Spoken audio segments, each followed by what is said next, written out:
ঘরে যদি ২টা কাঁচা আলু থাকে তাহলে কিন্তু এই মচমচা নাস্তাটা আপনারাও বানাতে পারবেন অনেক সহজে। আসসালামু আলাইকুম সবাইকে।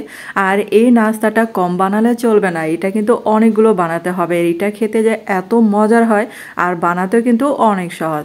এখানে দেখেন ২টা কাঁচা আলু নিয়েছে। আর এই যে গ্রেটার আছে না, এই যে চিকন গ্রেটার, এটা দিয়ে আমি কেটে নেব। আর এটা যত চিকন গ্রেটার দিয়ে গ্রেট করে নেবেন ততই কিন্তু নাস্তাটা অনেক ক্রিস্পি হবে। আর এই যে দেখেন এটা কিন্তু মানে করে ফেলছি, মানে চিকনটা দিয়ে যত মিহি হবে ততই কিন্তু মানে মচমচে হবে নাস্তাটা। আর এগুলাকে এখন এই যে নর্মাল পানি দিয়ে একটু ধুয়ে নেব। আগেই কিন্তু ধুয়ে নিয়েছে, তারপরে হচ্ছে এই যে কষটাকে মানে পরিষ্কার করার জন্য কিন্তু 1 থেকে 2 বার পানি দিয়ে ধুয়ে নেব। আর এই যে একটা কড়াইয়ে আমি পানি দিলাম পরিমাণ মতো, তারপর হচ্ছে স্বাদ মতো লবণ, আদা বাটা দিলাম, জিরা বাটা দিলাম, আর দিলাম কাঁচামরিচ বাটা। আর এখন হচ্ছে লাল মরিচের গুঁড়া দিলাম কিছুটা, তারপর হচ্ছে একটু হলুদের গুঁড়া দিলাম। আর এখন এই যে গ্রেট করা আলুটা দিয়ে দিব। আর এখন দিয়ে দিলাম কিছুটা গরম মশলা বাটা। আর এটাকে একটু ভালো করে বলক তুলে নিচ্ছি। আর এটা যখন বলক চলে আসবে তখন এটার মধ্যে 1 কাপ শুকনো চালের গুঁড়া দিয়ে দিলাম। আর মানে ভিজা চালের গুঁড়াটাও দিতে পারবেন। আর এখানে কিন্তু 1 কাপের একটু বেশি আমার মানে চালের গুঁড়া লেগেছিল। আর এই যে দেখেন ডোটা কিন্তু এখন হয়ে গেছে, তো এটা একটু ঠান্ডা করে নেব। তারপর দেখেন এই যে এখন একটা পিঁড়িতে নিয়ে অল্প অল্প ডো নিয়ে একটু মানে চালের গুঁড়া ছিটিয়ে নিলাম। আর এটা কিন্তু একটু মোটা করে বেলে নিচ্ছি। আর এই যে দেখেন ছোট একটা মানে কাঁটা নিয়ে এরকম করে কেটে নিচ্ছি আমি। আর এটা যেহেতু একটু মোটা করে কেটে নিচ্ছি।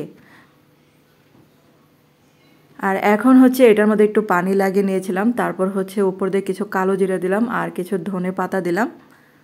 আর এই নাস্তাটা হচ্ছে এটা কালো জিরা ধনে পাতা দিলে এর স্বাদটা কিন্তু অনেক মানে দ্বিগুণ বেড়ে যায়। আর কাঁচা আলু দিয়ে এই নাস্তাটা একবার হলেও বানিয়ে খাবেন, এত যে মজার হয়।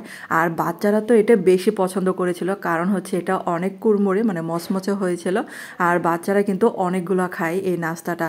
আর বড়রা কিন্তু কম না, বড়রা কিন্তু অনেক পছন্দ করেছিল এই নাস্তাটা। আর এই যে দেখেন কি সুন্দর ফুলেছে। আর ঘরে যদি এরকম কাঁচা আলু থাকে তাহলে কিন্তু ঝটপট করে এই নাস্তাটা বানাতে পারেন। এটা যে এত মজার হয় আর ছোট থেকে বড় সবাই কিন্তু অনেক পছন্দ করে। যেহেতু নাস্তাটা অনেক মচমচে ক্রিস্পি হয় আর বাচ্চা থেকে বড় সবাই কিন্তু আপনার কাছে চেয়ে চেয়ে খাবে যে কাঁচা আলু দিয়ে এত মজার একটা নাস্তা হতে পারে। আর এই যে দেখেন এগুলা কিন্তু মচমচা করে ভেজে তুলে নিলাম। আর এই যে বাকিগুলো কিন্তু ভেজে নিচ্ছি আমি।